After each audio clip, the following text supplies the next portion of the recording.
שלום, שלום לכולם, אני רונית בן ארי, ואני רוצה להתחיל פינה חדשה של ניתוח תמונות, או איזשהו טיפ שקשור בתמונות.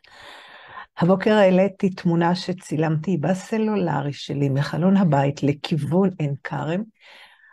היה בוקר עם ערפילי עמק משגעים, ולרגע אחד הייתה גם מחוות חסד של הטבע, וזה חוזר מדי פעם כמובן, וצילמתי אותה, העליתי לפרופיל שלי, ושאלתי, כמובן תכף אני אציג אותה, ושאלתי מה אהבתם בתמונה, וקיבלתי מגוון תשובות.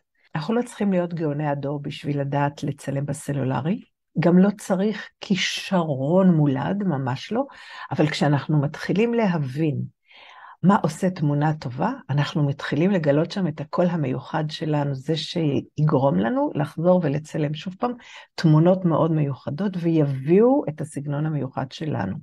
והנה התמונה. היו ערפילי עמק, היו עננים משגעים, אבל מה שאני ראיתי, שימו לב לקרן אור אחת שעוברת כאן מלמעלה באלכסון, קרן אור שנייה שעוברת כאן, ומאירה את הכיפות הזהובות של המוסקוביה.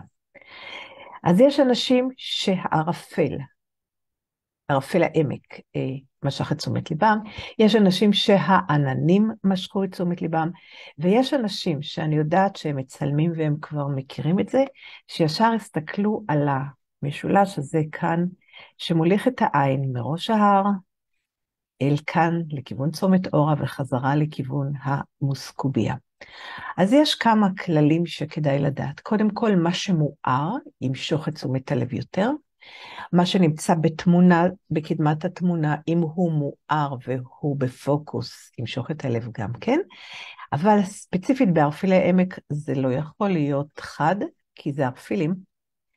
ועננים גם יכולים למשוך את תשומת הלב במקרה הזה, אבל מה שהיה חזק מאוד ומעניין מאוד זה הדבר הזה, של הזווית המיוחדת הזאת, שלוקחת את העין מהתמונה למעלה, וגורמת לה לרדת לכאן, או הפוך, יש גם כאלה שמסתכלים הפוך.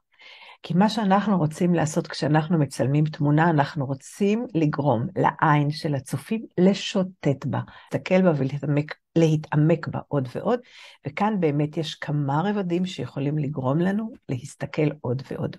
ועכשיו אני אשאל אתכם, מה למדתם ומה אתם הולכים ליישם? להתראות.